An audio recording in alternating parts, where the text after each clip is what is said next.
You're listening to the Vox Media Podcast Network. This is What the Heck with Mike Heck on MMAfighting.com.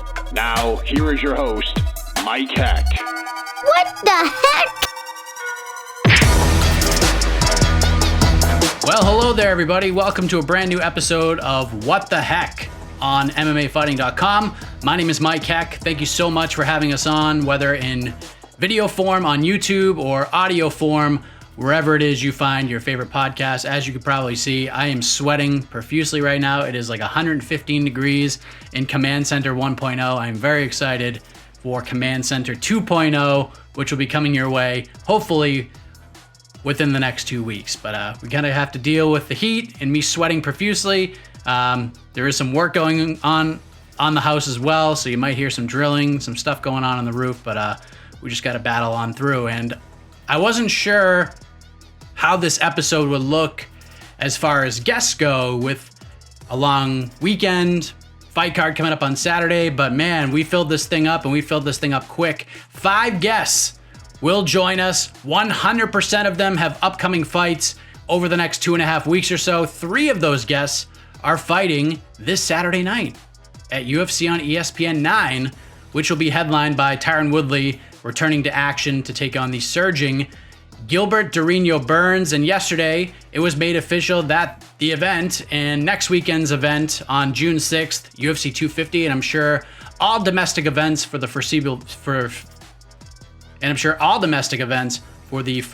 future will take place at the UFC Apex in Las Vegas. The Nevada State Athletic Commission has approved these events. Top rank in the boxing world. They had some upcoming events for June as well. Those are approved. So it looks as if the fight capital is back in business beginning this Saturday with the UFC. And of course, we will have all sorts of great coverage from that event throughout the rest of the week. We'll have the weigh-in show, stare-downs, etc. We'll have the preview show. That's all going to go down on Friday. We'll have all the fight night info as well on Saturday and beyond. So stick with us at MMAfighting.com for the rest of the week for all of that stuff. But there's no time to waste. Let's get right into this thing. We are going to wrap up the show, and this came together completely last minute with the newest addition to the UFC roster, Gabriel Green. He's going to step in for the injured Kevin Holland on just 5 days' notice to face Daniel Rodriguez this Saturday. We're going to check in with the gifted one later on in the program. Anthony Rocco Martin has a big fight coming up at UFC 250 next weekend. He's going to take on Neil Magny, and this is the biggest fight of his career for a number of reasons. So we're going to check in with Rocco Martin in a little bit and find out why. Roosevelt Roberts, one of the exciting up-and-coming lightweights in the UFC. He returns to action on a little over a week's notice to take on Brok Weaver. That's going to be a hell of a fight this Saturday. We're going to check in with the go-getter later on in the program. Also competing this Saturday, Tim Elliott is going to welcome former LFA flyweight champion Brandon Royval to the UFC this Saturday night. That fight is just going to be wild.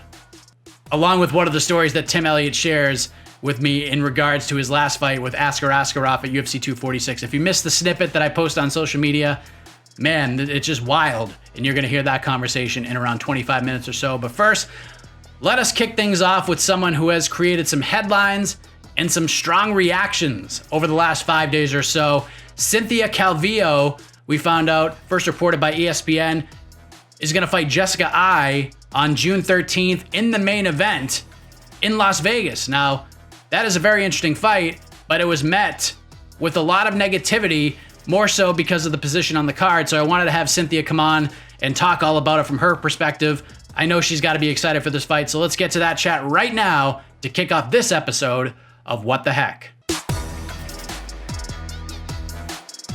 All right, we move ahead to our next guest. We found out this past weekend that she will be one half of the main event for the UFC's event on June 13th. She'll take on Jessica Eye, and if you're going to change weight classes, doesn't hurt to get that headliner spot. Cynthia Calvillo joins us on What the Heck. Cynthia, how are you? I'm doing great. It's actually it's awesome. It's been a crazy last couple of days, so it's pretty awesome right now. I bet. This ambiance, this background is something else. This might be the best background we've had in the history of the show so far. Yeah, I've been chilling in my parents' backyard. My mom loves, she's learning. So, it's nice to have this out here, especially during this heat right now. Nice to have some shade.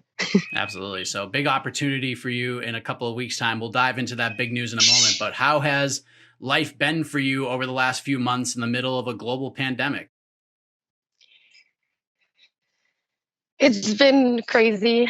It's been a roller coaster for sure. I think I was in transitioning of like kind of moving over here, and I was doing my camp. Originally, I was supposed to schedule to fight Anthony Shevchenko back April 20 and the 18th or the 24th or something. 24th, I forgot now just because of all the craziness. But yeah, it was the 24th or something. And I had to pull out because everything got shut down. I got worried. I started staying here at my parents' house. My dad's like old and, definitely got that scare. You don't want to be dumb about it and be like, it's not a real thing. It's not going to get us or something. But we didn't know. And it hit Santa Clara County pretty good. We got pretty good restrictions in most other counties in California. So, it's been crazy. I'm just happy things are starting to get back to normal. We can all start crawling out of our houses and getting back to what, we're used to doing. So it's been crazy, but I don't even know how to explain it. Yeah, because it seemed like the natural progression and sort of the formula the UFC was putting together was if fights were to fall out, they would just rebook them and put them back together on later dates. Was that fight with Shevchenko ever discussed at all to rebook that one? Yeah, we did kind of talk about it, but I couldn't give them an exact specific time because the new coaches that I was working with at AK that I was barely starting to work with, everything got shut down. Everybody got scared. The gym got closed. Khabib went back to Russia. And when that happened, we're like, all right, everything's off, and I was really trying really hard to still keep that fight. But my coaches that I was working with there were not comfortable with like going in. So I was just kind of like, well, I'm not going to go in there and fight by myself. It just didn't feel right, especially me switching up to a new team and be like, hey, guess what, guys? I'm still going to fight regardless of what you guys tell me to. Nice to meet you guys,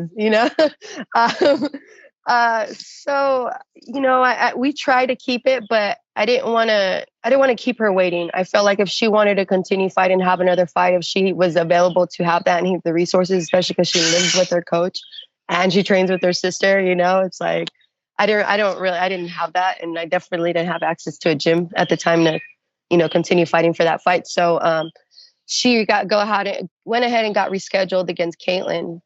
And, we just started getting back in the gym this past week, barely this past week. Hav let us get back in there, and I was shooting a fight for July, and so I seen everybody was getting lined up already. Everybody in the flyweight division. I was like, man, it really sucks that I had to let go of this fight. I was like, this is a great fight for me. I would go into 125s, get to fight the champ's sister, beat her. What other way than to say, hi, I'm here now, but it passed by, and then I noticed everybody was getting lined up, getting fights, and I was like, man, who doesn't have a fight booked up? Well, I don't see Jessica's got anything booked up, or Jennifer Amaya, but Jennifer Amaya is, she's in Brazil, so I was like, maybe either of those, So I messaged my manager and I said, hey, does Jessica have anything matched up for July? That'd be great. Now that we're back in the gym, that'll give me plenty of time to get ready. And he's like, I don't think so. Let me check. And he messaged Mick, and Mick's like, no, she doesn't have anything lined up. How about main event June 13th? I'm like, what?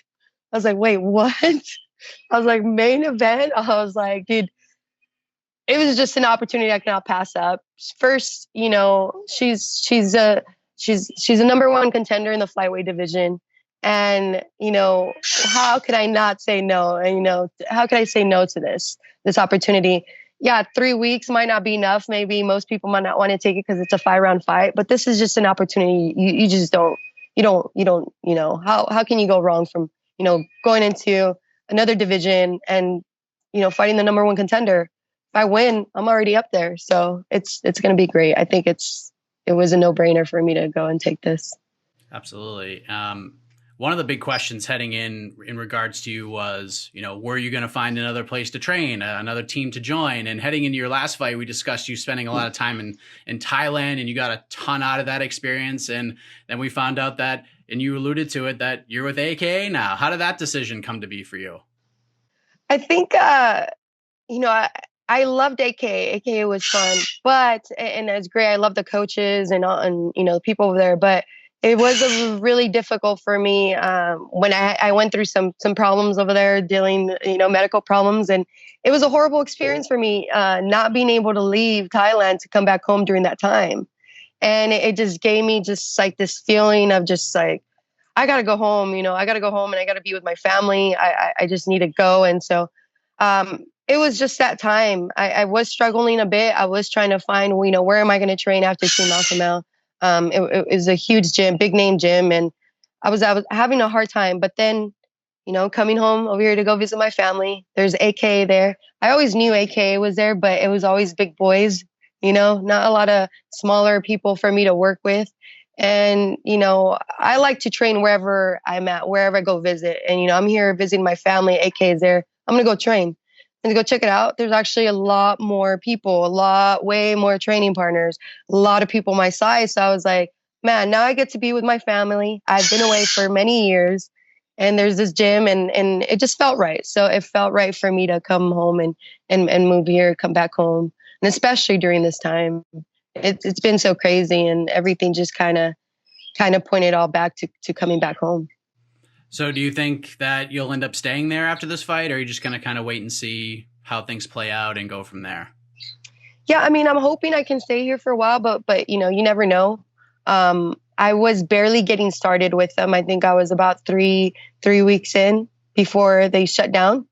So, and it was great while I was there because it was during the time that Khabib was in fight camp as well. So the energy in the gym was just crazy. So of course I was like, yeah, this is great, and it's because you never know either, certain gyms, like they go up and down, maybe, depending on who's fighting or who's not. So I really wanted to see how it was, during fight camp and after fight camp, because I like training all year round and, whatever team I'm with, it's like, it pretty much becomes my home. I'm there 24/7. So is AKA like fully back open now, or is it still under some sort of restrictions with, lower size of group and things like that? Oh, 100%. The gym is closed. The gym is closed. It got closed since Khabib left. So it hasn't been open. They just opened it last week. And it's only me and one other fighter in there right now because he's got to fight for, I believe, the contender. And then just me, because I'm the only one that's got a fight that's lined up. So I think little by little, the next couple of weeks, we're going to start lifting a couple of those restrictions. That's what Governor Gavin Newsom said. Of course, we have the best governor. Wink, wink. But anyway, yeah. So it was really tough, man. So our county got hit pretty bad. Everybody was really scared, and I don't blame them. I was scared too. Like I said, just being around my parents, but I didn't want to go and going in and out of the house and even train and, I'm bringing it in and it's, I was scared for that, but now we're getting back to normal. Gym is barely, people are going in there, but right now it's literally, I have a couple training partners, my head coach, and we have one room that's designated there at the gym just for us. And, we do our best to make sure we keep it clean, and so, yeah, we're just rolling with the punches right now, getting back to normal little by little. But it's still really weird. It feels like post-apocalypse stuff. Yeah. I was gonna say, did the three Jacksonville events sort of loosen you up a little bit in regards to booking another fight? Because I mean, we did have a couple of positive tests, Jacare and his team, and that was unfortunate news. But other than that, it was pretty successful, and nobody really was infected by anything outside of those three guys. Did that sort of open you up to the idea of getting back in there once you saw those three events go down? It did. I got really jealous and like the fighter in me, like I was just kind of really irritated because I was like, man, I know if it wasn't for like, if I didn't have like the like probably support of like a gym or coaching staff or the access to it, I probably still would have tried to continue to fight for that fight, but because I didn't, and the new coaches I was working with didn't feel comfortable with, cornering, and at that training I didn't want to put them at risk and their family of like going out of their way to go train me as well. So that was a tough one, but once I started seeing the fights coming on, and I keep in touch with my coaches every week, and I'm like, come on, everybody else is doing it, what is ours? So I've just been kind of just been pushy a little bit. As soon as I ground the green light that like go back in the gym, I was just like the first one there, and I was like, yes, So, yeah, no, I was definitely jealous of everybody who got to fight the last couple Jacksonville events for sure. So that's why I had to get on it. I was like, man, everybody. After that, I noticed everybody all that because everybody was kind of scared. I was like, we don't know if these fights are going to happen. They're already canceled. But once we knew that 3 of them happened, we're like, okay, well, they are going to happen. So maybe we can, make the sacrifices to figure out how to train during this time. And then that's when I seen everybody was getting matched up, and I was like, wait for me. I know this is your first main event in the UFC. Is this your first main event ever, regardless of promotion? Yeah. I think as a professional, yeah. Actually, only as an amateur, I had like one main event, I think. But as a professional, yeah, in the UFC, this is my first one. I had 2 co-main event, and this is my first one. I know most people for sure definitely do not agree with this main event, which is fine. But I also know a lot of other fighters don't want to jump in a 5-round match, So especially during this time at a short notice. So, sometimes you got to take those offers. You could just not refuse.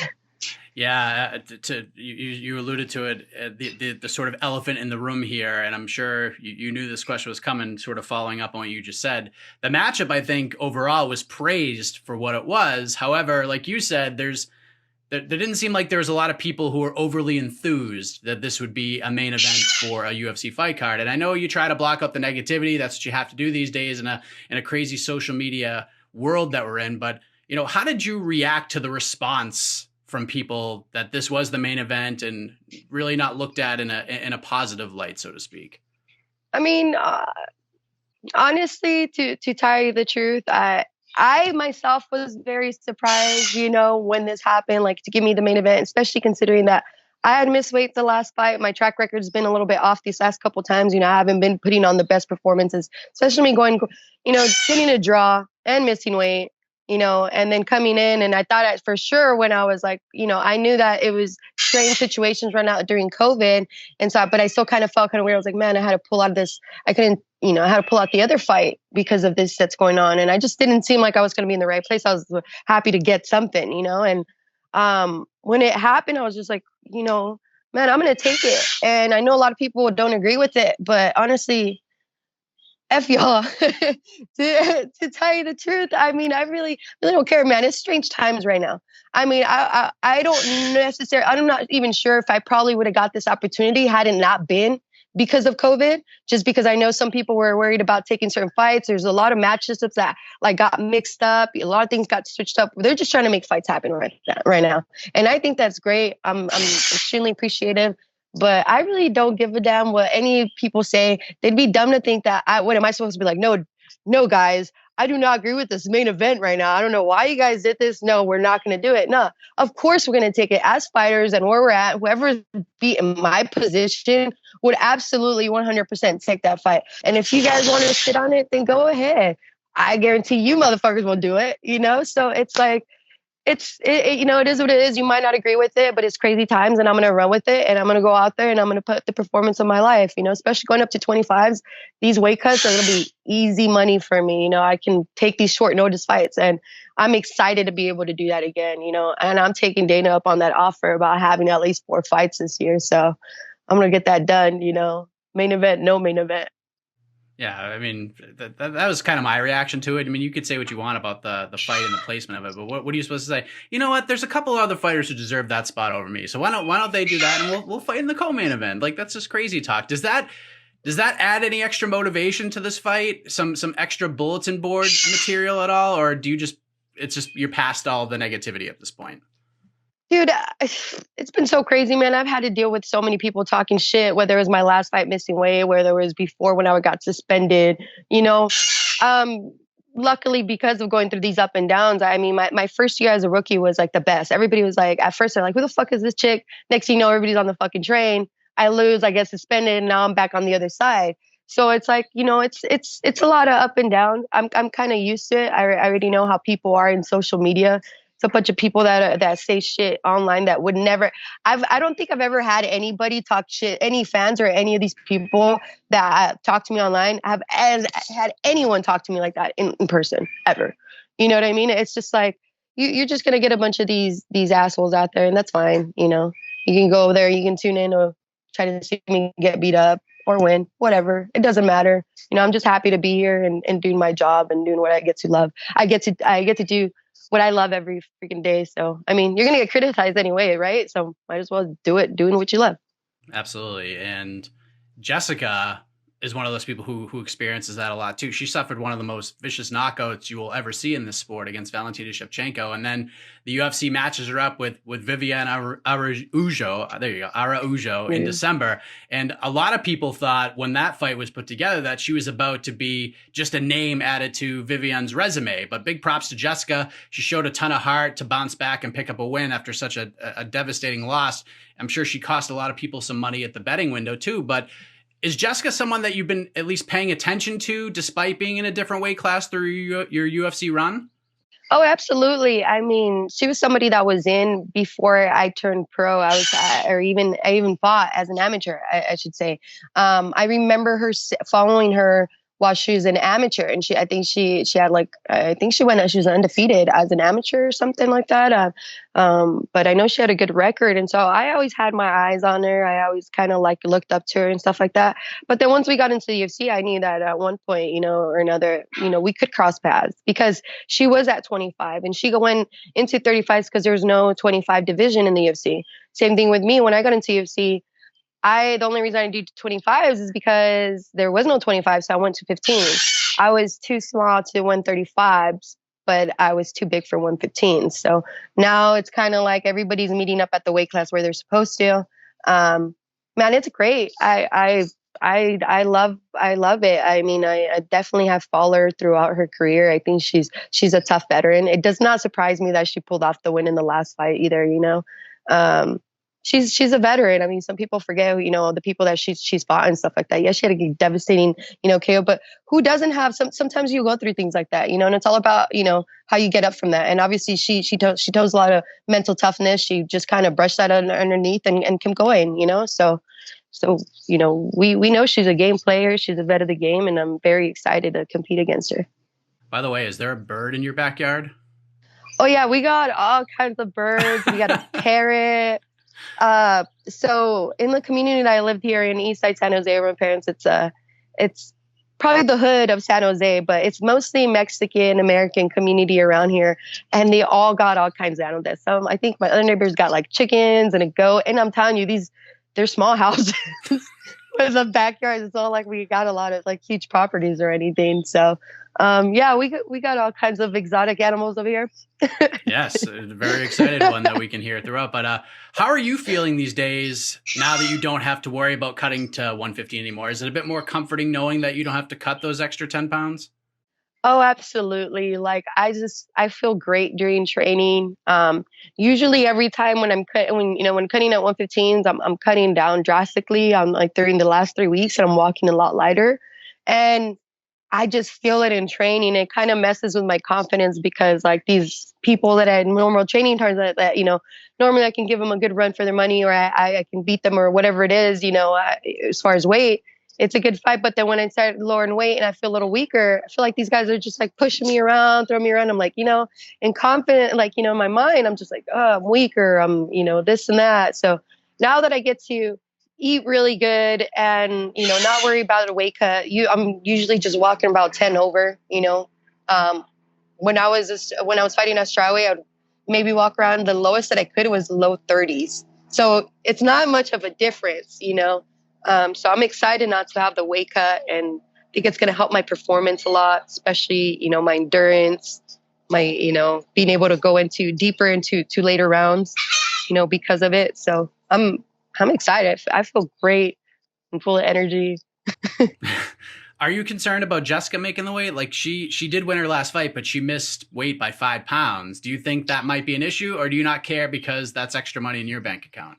I mean, of course, it's going to be extra money in my bank account. If she doesn't make weight, that sucks. I believe that the last time that she missed weight was her first time that she missed weight. We'll see.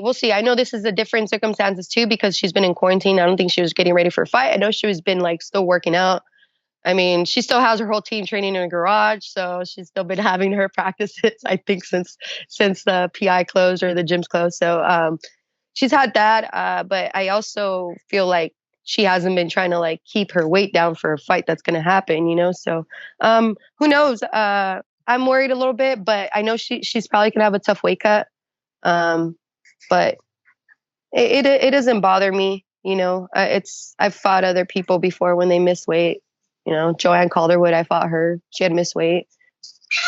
It's all right, you know. It's a tough weight cut, so I wouldn't be surprised if she does, just considering because it's a 3 weeks, you know, 3 weeks notice. But I feel like she would make it. How does this all go down June 13th? First main event. How do you introduce yourself to this new division against a former title challenger? And I'm gonna go out there and, you know, just fight my heart out. You know, I've been just trying to push myself, making sure I'm pushing myself these next couple of weeks and push my conditioning.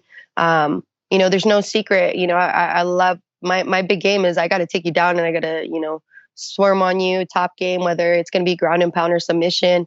I feel like overall I'm going to be better than her. I mean, people are probably going to question my conditioning just because it's a short notice fight, but I feel like I feel pretty good. So, you know, in the training that I have been putting in last week and this week. So, I think I'm going to be faster than her. I think that the weight cut's definitely going to have more of a factor on her than it is going to be in me. And I don't know. I think it's going to be a great fight. It's going to be a great fight to really showcase and tell people, you know, some people are like, man, I don't know if she should go up to 125s. You know, she's a 115 or maybe she's going to be dominated. But people don't realize that I started fighting at 135s. So most of my amateur career has been 35-25s. Before I got into the UFC, I had only previously fought strawweight once. You know, I only turned strawweight because I wanted to fight in the UFC, but I don't have to do that anymore. So, yeah. So I think we're definitely not going to try to drag it into the 5th round. We have to get in there and we got to get the finish as fast as we freaking can. That's the freaking plan. You know, we're not in here where we didn't spend 8 weeks or more than 8 weeks to condition ourselves to fight for a 5-round war. I got to go on there and I just got to put it to her right away, you know, and take her out. That's the game plan, especially when you take a short notice fight like this. That's supposed to be 5 rounds. Yeah.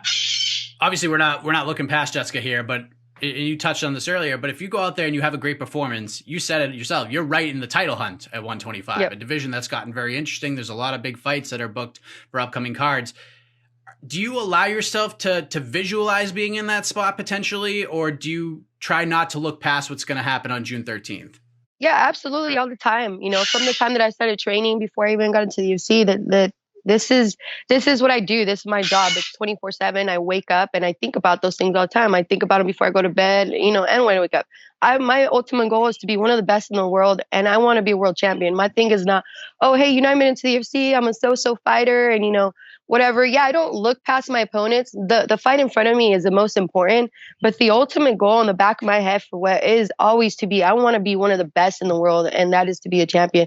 And to be able to go up there, I'm fine. I feel like I belong over there. I mean, there's a lot of girls, pretty much, I would say 9 out of the 10 girls that I fought as a professional have all in the UFC or were in the UFC.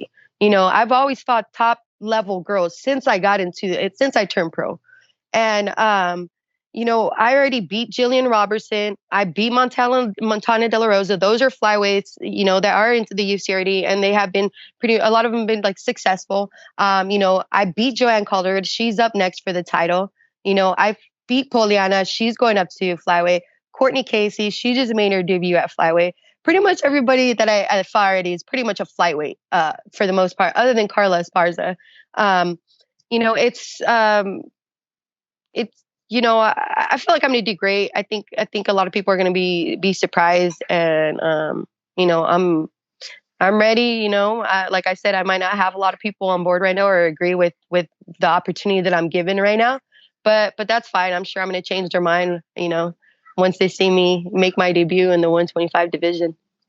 Well said. Big fight coming up on June 13th. Main event against Jessica Eye. Cynthia Calvillo joining us on the program. Thank you very much for the time, Cynthia. Appreciate the ambiance once again. Big thank you to you and to all the exotic animals in the backyard. All the best to you for the rest of this camp and in the fight itself in a couple of weeks. Thank you. Thank you so much. And for all those people saying that, they ain't going to tune in to watch the fight just because we're the main event, that's fine with me. It's not like you got anything else to do, but, you're definitely going to be changing your mind after June 13th. That's for sure. Cynthia Calvillo kicking off the show this week, and I completely agree with her. What was she supposed to do? Say, you know what, fans may not like this fight in the main event spot, so we'll fight on the undercard. Come on. This is a huge fight for her, big opportunity for her. First main event in the UFC, first main event since her amateur days, and that's coming up on June 13th against Jessica Ai, her debut at 125 pounds in the UFC. Speaking of 125 pounds, a very fun fight. And if you don't know this, I'm telling you, it's going to be a very fun fight. And don't be mad at me if I'm wrong, but I just don't see a world where this isn't a very fun fight. Coming up this Saturday between Tim Elliott, our next guest, and newcomer Brandon Royval. We spoke with Brandon last week as he heads into his UFC debut. You can check that out on the MMA Fighting YouTube page. But let us hear from his opponent, Tim Elliott. And man, what a story he has from his last fight in January. Here is that conversation right now. All right, the UFC is back in action next weekend, May 30th. The card came together very quickly outside of a handful of fights, and one of those just announced bouts includes this man who's going to welcome Brandon Royval to the UFC, Tim Elliott. This one has fireworks written all over it. How are you, sir? Oh, man, I'm great. I'm excited. Ready to go. Great to have you here. Like we mentioned, this thing came together very quickly. First off, I know you've been trying to get a fight booked for a little while now. How did this particular matchup come together with a guy like Brandon? I mean, my manager hit me up, said, hey, we got a fight if you want it, Jordan Espinoza. I was like, sure, I'm on it. They usually know not to hit me up unless it's a sure deal because they know I'm probably going to say yes. I mean, I got a kid. I've just bought a house. So I'm trying to get some money. So they said yes, or they offered me the fight. I assumed that was going to happen. And then an hour later, they called and said the fight wasn't going to happen. So I was like, oh, shit. So I just kind of went back to chilling and enjoying quarantine. And then maybe 2 hours after that, my manager hit me up again and said, you're fighting one of my guys, Brandon Royval, a young kid, I've trained with a few times back in the day a little bit. So I know a little bit about him. But again, I'm just, even though it was kind of up and down, I'm just excited to have a fight. Were you a bit frustrated when you found out that Jordan booked another fight with Mark De La Rosa, or once you saw it would be a 35 fight and we're in the middle of a pandemic, you sort of understood things a little bit more?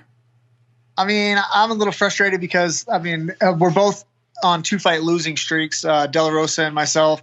They called and offered me the fight first. I said yes, and then he turned the fight down. So to see that he accepted De La Rosa right away was a little bit – I get it. It makes sense. And I know usually when fighters turn down fights, it's usually not the fighter, it's their coach or the manager. So it wasn't that big a deal, but of course I'm going to talk shit on the internet anyway. But so no worries, no hard feelings. I know the fight game. I want the best matchups possible as well. And not everybody is lucky enough to have coaches and managers say, hey, maybe that's not the best fight. So again, no worries. I just shit talking on the internet. It's gotten me fights before. And I feel like it put me up in a good position to where if I win this fight and Jordan wins, we could maybe be lined up later on down the road. Just planting those seeds. That's all. Just planting those seeds for the future. There's nothing wrong with that. You fighting on short notice during a crazy time in the world, this seems like it's right up your alley, is it not? It is, man. That's how I got into the UFC. I fought John Dodson on 6 days notice. And then got fired by the UFC and then got back into the UFC. My first fight was a world title fight against Demetrius Johnson. And now we're having a pandemic and there's no fans and there's no sports. And then, I'm just super blessed in this sport. I've had a long road and I've fought a lot of good guys, but it's all been good. It's all been positive. I've loved every second of being in the UFC and I like the awkwardness. I like it when it's weird and there's no advantages here. Everybody was in quarantine, everybody was locked down. And the question is did you sit at home and not do shit or did you go out and get better? So that's kind of interesting. And judging by the fights that have been happening, the fights are great, man. People are coming out, they're fighting to win. The decisions are super close. When they're decisions, the knockouts are crazy. The submissions are crazy. So it seems during the pandemic, everybody went home and sharpened their tools. It seems like. Yeah, and speaking of some of those crazy fights and fighting good guys, you had that crazy fight with Askar Askarov in January, a guy that a lot of people are very high on in this division. Ultimately, you didn't come away with the victory, but what did you take away from that battle with a guy like that? Oh man, I would like to run that fight back.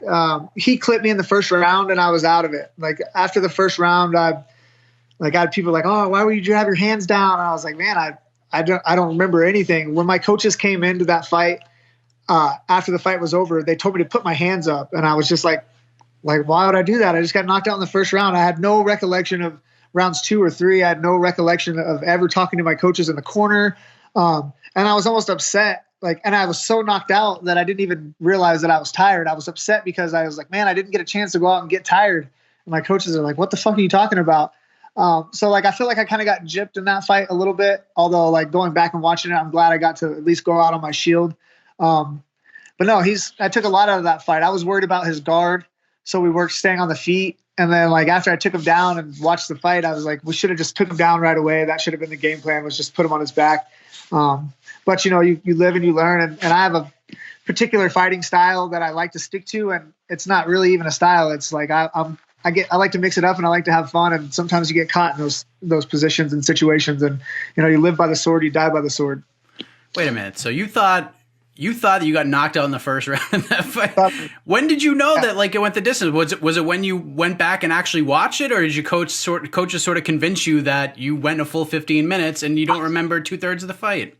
Well, they told me, and I was like, I just kind of kept my mouth shut because I obviously didn't know what was going on. But that was the first fight I ever went to the hospital afterwards either. And but again, if I get to go out and perform, I don't care if my arms are broken or my legs are broken, but I don't want what happened. I don't want to be in a situation like the Davis and Figueiredo fight where I went in, I was winning the fight, I shot a bad takedown and got caught in a submission. I don't mind getting beat up, but I want to be able to perform. I want to go out and get tired. I want to have, I want to show that I can go 15 minutes. And at least I did that in the Askar fight, but I didn't get the chance to in the Figueiredo fight at all. But that's just the sport, it's a crazy game.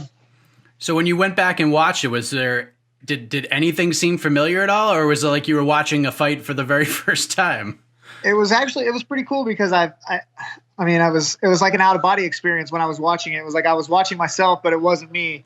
But it was cool to know that when situations get that bad and I'm not in it, that my body knows all right, this is what we do. This is what you're used to doing. It's not like I went into autopilot, and my autopilot is to start punching and kicking and again, didn't happen the way that I wanted it to happen, but I'm glad I can go back when I'm older and say, I went 3 rounds with this guy. I did this good. I did that good. And not oh shit, I just got caught with something silly. I can't wait to call my older brother after this, because I remember watching and covering that fight vividly. And my older brother, who watches MMA from time to time, very rarely, texted me that night and said, the guy in the mullet is out of his mind. So wait till I call him and tell him that you do remember, most of that fight. Yeah, I was for sure out of my mind. So I would like to run that back. All goes well for me. I get a win here this coming up weekend, get Jordan Espinoza as soon as his fight's over, and then, sit around and wait. I don't know what's going to happen. I would like the Askar rematch. I think Joe B is going to get a fight, Figueiredo again for the belt. That seems like what they're going to do. So I feel like if win these two and maybe get that rematch with Askarov, maybe I could be in the mix. And, dream coming true would be me getting to fight my teammate, Joseph Benavidez. That would be good for him and me and my team. That would just be a storybook ending. He beat me in the UFC. He coached me on the Ultimate Fighter all the way to get a fight for a UFC world title. Now we trained together. We had a similar coach kill himself and Robert Follis. We just had a lot of things together to be able to fight Joe B for the UFC world title would be a dream come true. Even though we're friends and teammates, it would just be best case scenario for me.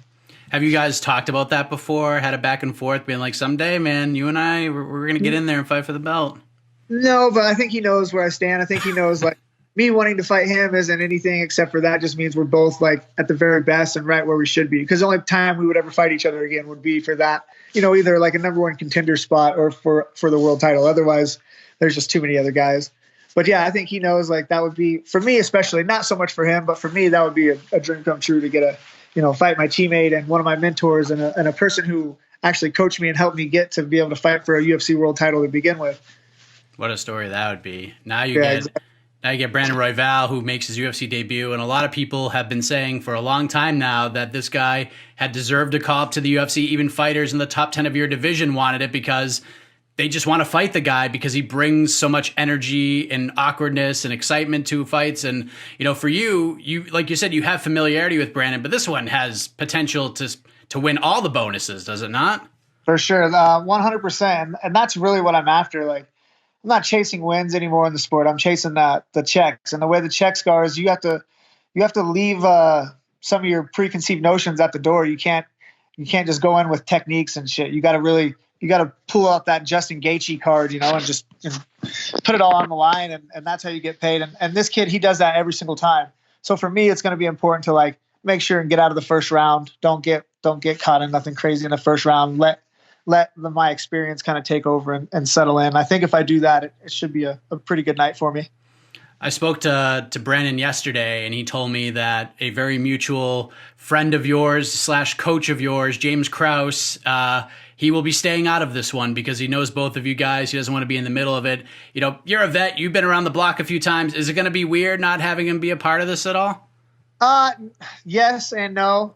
More importantly, right when I found out it was Brandon, I called James right away and was like, hey, are you going to be, because if James is going to be in his corner, it's going to change things a little bit for me. I can handle not having James in my corner, but I don't know about seeing and hearing him on the other side. So, but no, James assured me where his head's at. And James is one of those guys, he's just honest with everybody. So like, he just told me what he thought. And then like, I went from there, but yeah, it's disappointing to not have him in the corner. James is, he's one of those special guys. He knows how to say, I've been in situations where weight cuts more than fights, but I've been in weight cut situations where I was done. I told him I was done and he pulled me through, made sure that I made weight and like wouldn't have been able to do it without him for sure. 100%. The Demetrius Johnson fight, I would not have made weight without James Krause. So it hurts not having him in the corner, but at the same time, like as long as he's not coaching against me, I feel like we're on a even playing field. He took a lot of heat for that Anthony Smith Glover Teixeira fight. He was part of that corner, and Anthony came out and essentially, which I respected a lot, and said, "Listen, blame's on me. My coaches and corners are well aware that I will legit fire them if they stop any fight that I'm in." Well, I, and who the hell am I, looked at the fight last week in a certain way. I also know that I'm not a coach and I'm not a fighter. But how did you react to all that heat being thrown Krause's way? I mean, it's nothing that James can't handle. He's had, James is an outspoken dude. Like he has opinions and it's just one of those things. Like you're not going to make everybody happy, but for the most part, people they don't understand like what guys will do and Anthony Smith is one of those guys to where he'll get hurt and then he'll knock somebody out. So like you can't really count Anthony Smith out in those situations. And like Anthony Smith said it best, like we're not going to have coaches in the corner that are going to quit on us because the fighters aren't going to quit on the coaches. So to have a coach say that he would throw in the towel for the safety of his fighters doesn't seem like a coach who's been around a long time. I've never seen it done. You can't even throw the towel in MMA anymore. And if it was so bad to where the corner's got to stop it, it's the referee's job to step in and make that decision. Like the fighters obviously can't be in control of it, and the corner same way because the fighters are always going to, tooth and nail. They're going to the death all the time. That's the sport we chose, and that's not going to change. And they would have been getting beat the other way if you'd have thrown in the towel. They'd have been getting shit for throwing in the towel. So yeah, it goes both ways. It really does. It's a pretty bizarre sport, especially in your last fight. Had your team known that you were out of it, they might have thrown in the towel. Which makes things very interesting. And who would blame them? Would you be mad at them if they did? I wouldn't have known until afterwards. But same goes for me in that sense, though. Like I trust my coaches and I trust James to where even if I think I'm done, if James doesn't think I'm done, I'm going to listen to him. And on the same note, if James threw in the towel and said you're done, I might be upset, but I know James has my best interest in mind, so I would take it either way. And the fact that James didn't throw in the towel just lets me know James thought that Anthony was still in that fight and could possibly still win. And those are the kind of coaches that I want. I want a coach that thinks I'm going to win no matter fucking what. And James is that guy. He puts everything into his guys. You've been in these types of situations before in terms of the ambiance heading into this fight? Like, you've been on The Ultimate Fighter, you fought in these types of environments before that you're going to see next weekend in Las Vegas. I mean, do you prefer having the crowd in the noise, or do you prefer hearing nothing other than 10 or so voices and leather smacking skin? Man, I'm a big noise and big crowd guy. I'm not a practice warrior. Like I get my ass kicked in practice by everybody. I can only go so hard in practice. I'm in there to try to get better and learn and have fun.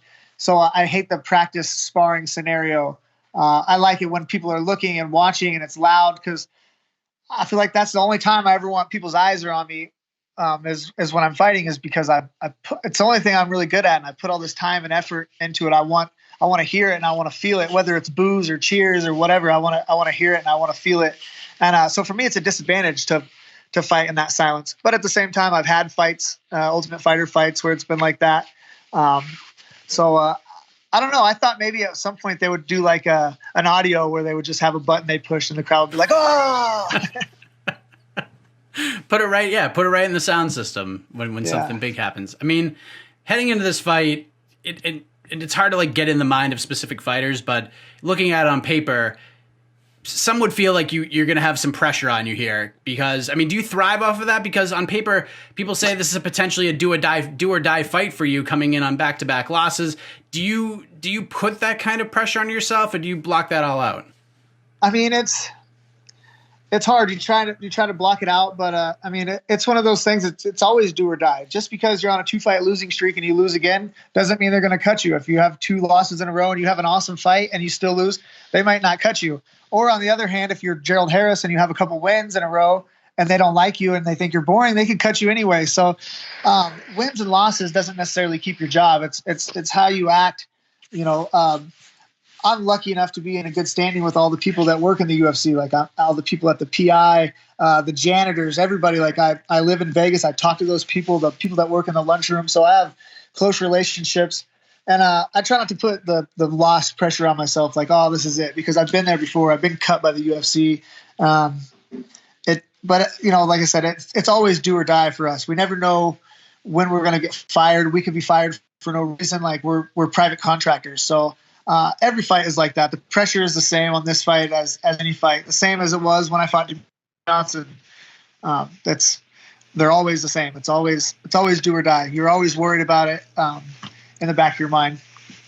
How does this thing go down next Saturday against a very exciting newcomer in Brandon Royval? Like, what's the headline going to read when this thing's over? You know what? I honestly, I think he's really talented. I think he's dangerous. But I'm not going to fuck around with him. I'm going to go forward right away. I'm going to get my hands on him, and I'm going to big brother. I'm going to put the squeeze on him. I don't think he's hit his man strength yet. I would really just like to rough him up early and get in there and get out early. I have to ask you this question before we let you go. And if you guys watching this interview right now haven't seen it, I highly recommend you jump on Tim Elliott's Instagram page, because you posted a photo of a pair of sandals. And in the middle of these sandals were 3 words. It was bad mother effer. Like, do you own these sandals? Like, where did you find these things? How did you find these things? I do own these sandals. They were custom made for me.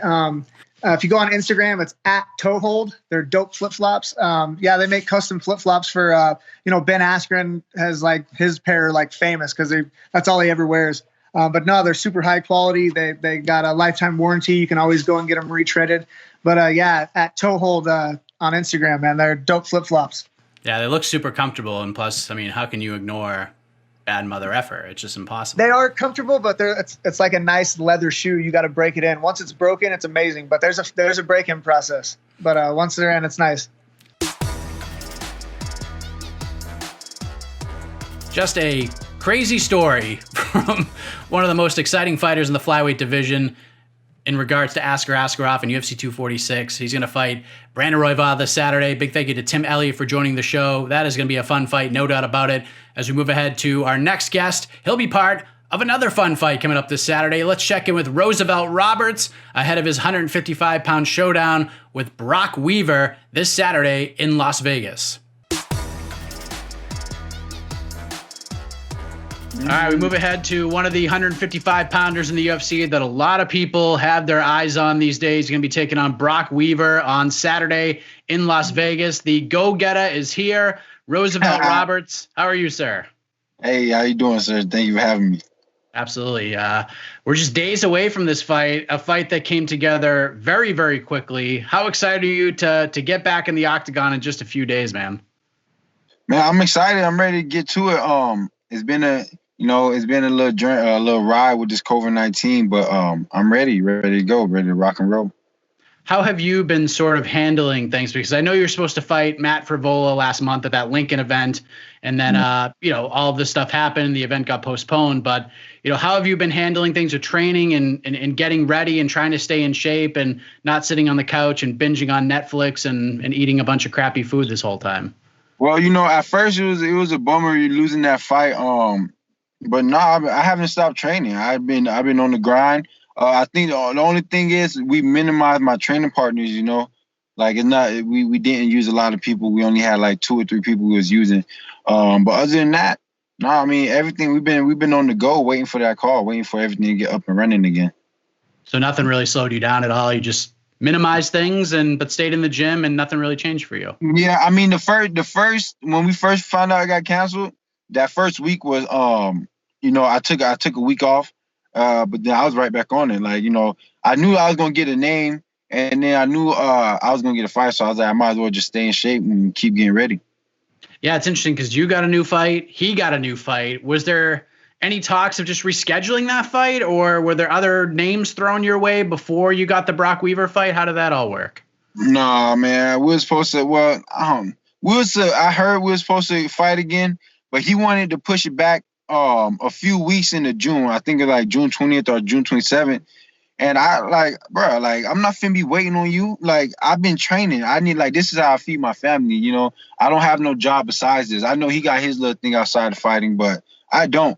And so if I don't fight, I don't get paid. So the first thing that they threw my way was Brok. So, I'm not gonna say no to anybody. They send it on that contract, I'm gonna accept it. And that's just how it played out. I mean, that's your nickname. You're the go-getter. So if a fight's coming in a week and a half, you got to take the fight in a week and a half. We're not waiting until June, right? No, man. But you know what? Even after this fight, I still got Frivola on my radar. I still need my get back from my brother, and I'm still going. We still gonna make it happen. So I wanna go back around a year or so ago, because you were undefeated heading into that fight with Vince Pichel, who is as gritty as they come, and he was able to pick up a unanimous decision win and hand you the first loss of your career since your amateur debut, which is really crazy to go back and think about. I'm sure it was a bummer to lose that fight, but you had to have walked away from that fight with some valuable lessons after spending 15 minutes in a cage with a guy like Vince Pichel, right? Yeah, definitely. Shout out to Vince Pichel. He's one hell of a fighter, man. Tough dude. You know what I mean? I don't feel like I got beat up, but he outworked me that night. He definitely he put a little more into it than I did. But I definitely walked away with some valuable lessons. You know what I mean? With something I need to find in myself. And that's what I did. I went back to the drawing board. I watched the fight 1,000 times.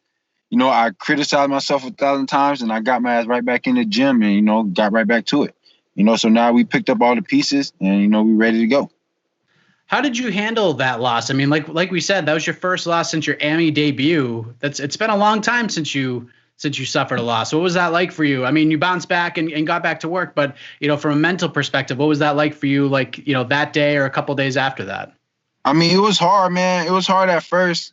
I didn't really want to talk to nobody. People trying to talk to me about a fight. I don't want to hear, I'll push them. I don't want to hear that. I didn't want to hear Pichel's name. I didn't want to watch. I just was in my own little zone because I knew that if I would have pushed myself harder, that I would have been able to win that fight. I know for a fact if me and Pichel run it back, I know for a fact he would not outwork me again. But that's just the mistakes I had to learn. I was down for a little bit. But I'm never gonna be down forever. I'm never gonna let it beat me down forever. I'm gonna go ahead and look at myself in the mirror, tell myself, okay, you got this time. Go ahead and feel sorry for yourself. But then next week, get your ass back in the gym, get back to it. Your last fight, you got to travel to Moscow to take on the most experienced guy you faced in your career, and Alexander Yakovlev. Another hard, grueling fight for you. This time you were able to get the decision out. Was it kind of like deja vu coming out of that second round? Yeah, man. And dude was fucking. I'm sorry for cursing. I don't know if I could curse. Say whatever you want, man. But dude was fucking strong as shit, man. That shit, like, oh my God. Like, every time he grabbed onto me, I was like, bro, you are not supposed to be fighting at 55. I don't know why you down here. You're supposed to be at 170. Like, and like, it was like, but it was good. I mean, when I went to the second round, the only thing I was telling myself was, you know, I just got to push.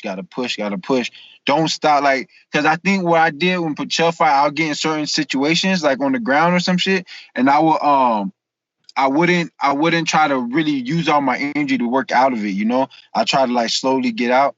But yeah, I'll just like make sure I keep pushing, make sure I keep working, nonstop moving, you know? But yeah, dude was strong, man. Dude, like even when we was at weigh-ins and he took off his shirt, I started looking at my chest. I'm like, damn, I'm like, what's going on? like why is he so much bigger than me, you know? But nah, it was a great fight though, definitely. You got the win, but and you sort of alluded to it earlier. You fighters are maybe the toughest critics in sports when it comes to critiquing yourselves and your performances. How did you grade your performance in enemy territory that night? I give myself like a 7 or 8. No, probably like a 7 tops. I didn't think I did that good. I wish I could have did better actually. I think I got a little tired and slowed down on my striking. And you know, when there's certain positions I ended up in on the ground, I should have started doing more work. But I did good. He was a tough dude, man. He was a veteran in the sport. So, you know, I mean, the dude fought the champion, 170 champion, Kamaru Usman, you know, he fought some top names. So I think me winning against him was actually pretty good, you know. That was the first time you fought out of the U.S., right? Yeah, first time, you know, and I had to go away to Russia, you know. So yeah, it was pretty fun, yeah. Did you enjoy the experience overall? What did you think of beautiful Moscow, Russia? Yeah, I love it. I love Moscow, but I hate the food. I hated the food. The food was just something about the food that just didn't sit right with my stomach, you know. But yeah, I loved it though. Everything is nice. It was a beautiful place, beautiful country, you know. Great people. I ain't really had no bad experience. I just, you know, they'll just sometimes I ate this sandwich from this little street venue, store. And it was like, I took a bite, and I was like, oh, yeah, I can't do this. I had to throw it away. I was like, I tried to get one of my coaches. I was like, hey, y'all want this? They're like, nah, I see your face. I don't even want it. I was like, do you remember what it was? Nah, I forgot what it was. It was like some type of I don't know. It was like some like meat with like wrapped in some type of bread. But the meat and the bread wasn't bad, but it was everything like the sauce and stuff they was putting on there, you know? I didn't know what it was, and it just didn't sit right with my taste buds. So I just couldn't do it. So next time you go to Moscow, you're going to probably bring your own food or go to the grocery store. I'm going to go to McDonald's. Listen, their McDonald's out there, I wish our McDonald's was like that. They got chicken wings. They got like everything, like jalapeno pop. They got everything in their McDonald's. If our McDonald's was like this out here, I swear I would eat McDonald's every day. You'd be fighting at 185 right now. Yeah, definitely. So you get Brok Weaver on Saturday, who, like yourself, opened up a lot of eyes on the Contender Series. And it's actually pretty rare that a fighter who gets a decision win gets as much shine as Brok did on that show. But he did, and then had a really wacky start to his UFC career with the disqualification win in February at that Rio Rancho card. How did you react first off when you got Brok's name? I didn't care. I don't care who they sent to me, you know. I mean, I kind of wanted somebody who been in there a little longer and fighting, but I don't care. I just want to get paid. So you put his name on that contract, you send that contract my way, I'm gonna sign it, you know. Dude's good. He's a good fighter. It's gonna be a great fight. You know, he got the gift of gab. He know how to talk, so you know that definitely shot him up a little bit. But you know, when we step in that cage, all that talking, you know, there ain't gonna be no more of that. Is he a guy that you've been familiar with? Have you crossed paths with him before, or is this gonna be like the first time you see him face to face? No, it's the first time I see him face to face. Do you kind of prefer things this way? Just getting a short notice fight, like it didn't matter to you, but you know, let's just put pen to paper. Let's fight in a little over a week. No time to overthink anything. Let's just go in there and fight. Do you sort of prefer it this way as opposed to like an 8 to 10 week fight camp? I do not like 8 to 10 week fight camp. I'd rather have like a 6 week fight camp. You know, But no, I kind of like to have my coaches study my opponents a little bit, let them come in the gym, tell me how to do it. But to be honest with you, I think that fighting Brok is going to be a very basic fight. I mean, he's a good boxer, he's tough, and there's not really too much we need to worry about. We just need to worry about going in there doing what we got to do. I don't know if you were made aware of this at all. You probably didn't because you're not on social media in any way that I could find, but the cage in the UFC Apex is going to be a 25-footer compared to the usual 30-footers you guys compete in for the UFC. And I know Brok's Contender Series fight would have been, in this cage, the 25-footer more than likely. Not sure if your Contender Series fight was in that cage, but yeah. Do you like having the smaller cage? Does this change anything for you? No, it doesn't change. I don't care if it's 15 foot. I don't care what kind of cage it is. As long as we go in there, do our business, and I get that check afterwards, I'm cool. You know what I'm trying to say? I don't care where it's at, Yeah, I mean, at least now I know that we're not going to be moving around a lot more. We got a little more, it's a little more smaller, so I know we're not going to be bouncing around. But yeah, it doesn't matter to me. I mean, the Contender Series cage, I think that's the same one, So I'm pretty used to it. We all know how that fight turned out, so maybe we get a little deja vu once again here. Yeah, definitely. So Brok's a little older than you, has some more professional fight experience than you have, but you obviously have a lot more octagon experience on your side with it being your 5th UFC fight. How much of a factor do you think that will play on Saturday? Because there's a difference between, regional fight experience and octagon experience. Man, I don't. To be honest, I've been fighting a lot of people with like higher experience. And that's why I was so excited to fight for Vola, because we're on the same type of experience level, But it don't matter. The experience level don't matter to me. The octagon, I don't care if you've been in that octagon 10 times, it doesn't matter. Once you step in there with me, that experience you're going to be in, the experience that you're going to have is going to be completely different, with every fighter you step in there with is always going to be different. So, yeah, I'm just looking forward to it. How do you see this all going down? How do you get back on another win streak when you face Brok Weaver this weekend? I see it going down. He's going to get a knockout submission. I haven't got a stoppage or since my Horcher fight, so I'm definitely going there looking hungry, ready to tear his head off. Make it happen. So I have to know, why no social media? Like no Twitter that I could see, no Instagram that I could see. Like I don't even know. I got Instagram. I don't have Twitter. I do have Instagram. It's at @the_Predator_Roberts. Oh, okay. I couldn't find you anywhere. Yeah, Sneaky and then W. Yeah, because I'm not really like I'm more to myself. I like to just I'm not really into like just being out there. I mean, I grew up like that. Just grew up being to myself and stuff. So I'm not really like you won't see me posting a lot. I'll probably post every few months. Like a few weeks or something like that. Or you can find me on Facebook at Ro Roberts. So yeah, I'm on there, but it's just if I'm feeling like I want to like be on there for a while or You're just sliding under the radar, getting your stuff in, doing what we need to do for the UFC. But that's it. Just staying out of the public eye, really, and doing your thing. Yeah, I wish I didn't have to be in the public eye. I wish I could just fight, get paid, and go back home to my. You feel me? That's it. But it is part of the game, so I gotta love it regardless. There you go. Do you feel like this is going to be an active year for you with everything going on in the world? Like Dana White said, he's going to try to give everyone on the roster a chance to fight 3 to 4 times this year. Is that something that you're hoping to do? Definitely. I'm definitely looking to fight. I want to get on that island after this fight. So hopefully this fight goes smooth and I get right on that island, I got a name and it's not for Vola, but I'm not going to say it right now because come on. I can't, but just know if you be my first interview, I would let you know, But I can't tell you right now. I can't say it. Are you going to say it in the cage after the win? I'm definitely going to say it in the cage after the win, but we can talk about it way more after though. All right. Fair enough. But it's not for Vola? No, it's not for Vola. It's going to be a good fight. Once I can't, you trying to get me. I'm trying. Definitely. I'm poking at Brian. But all right, man. I know you're getting ready to go train. I appreciate the time very much. The fight's coming up very soon. I'm really looking forward to it. Roosevelt Roberts taking on Brok Weaver in Las Vegas.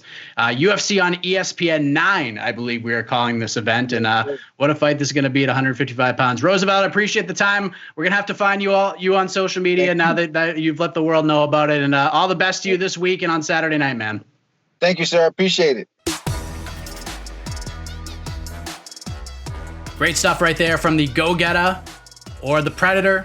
Multiple nicknames for Roosevelt Roberts. Great stuff from him ahead of his fight with Brok Weaver in Las Vegas this Saturday. Really looking forward to that one. Now, next weekend, Anthony Rocco Martin prepares for the biggest fight of his career against Neil Magny at UFC 250.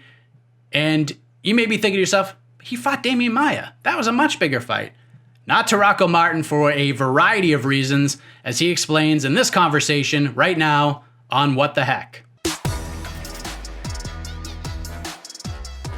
All right, we're being joined right now by a man who is finally going to get a fight. And I say this because I've been bugging him for like 2 months now, asking him what's going on. And last week, things were heating up with the potential matchup with Neil Magny. And at UFC 250 on June 6th, this fight is going to happen. And it's a big one for Anthony Rocco Martin for a number of reasons. And he joins us right now, live from Las Vegas, Nevada. Rocco, how are you, sir?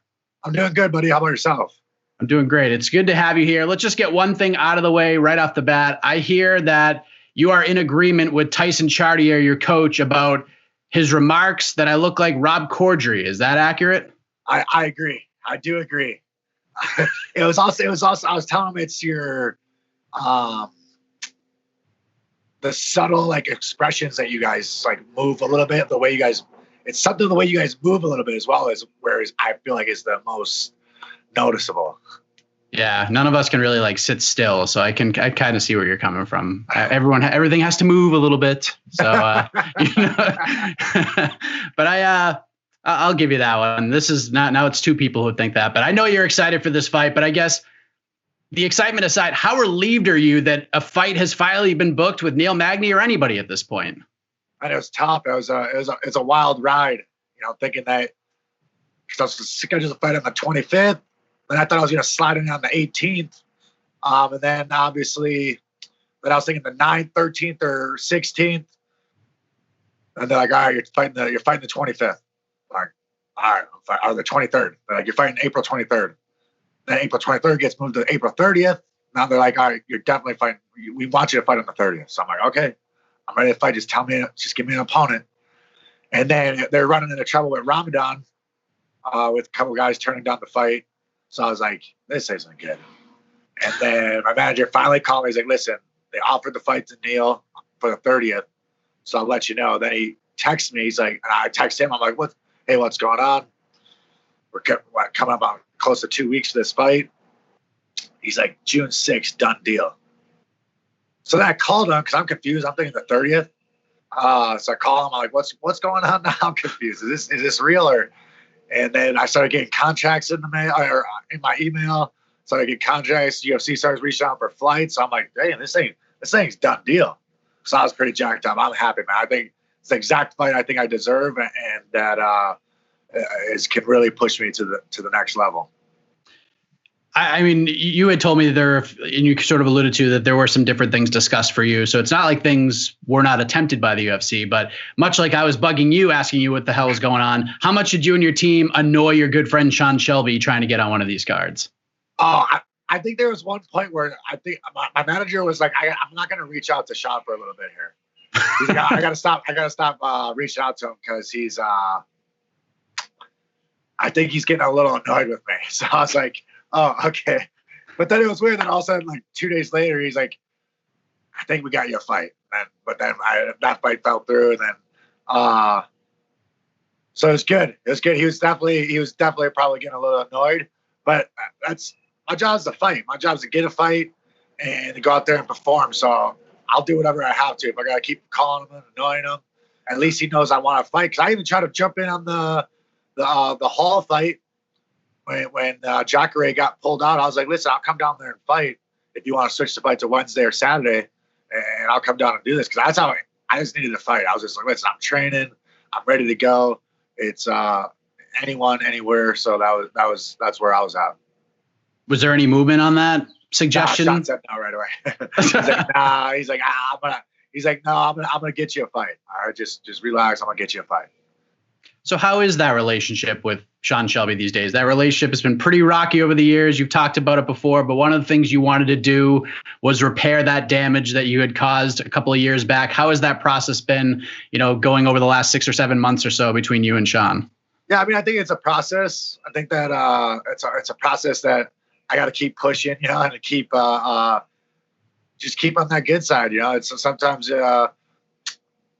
maybe in the past where you always think it's everyone versus you, and now I realize that I need Sean on my side if I want to go where I want to go. So I'm gonna keep just go out there, whoop some ass on June 6th, put on an exciting show, and this is my last fight of contract as well. So hopefully Sean enjoys it and that we could work something out and get a good deal going and really start making a push at the end of the year and into going into 2021.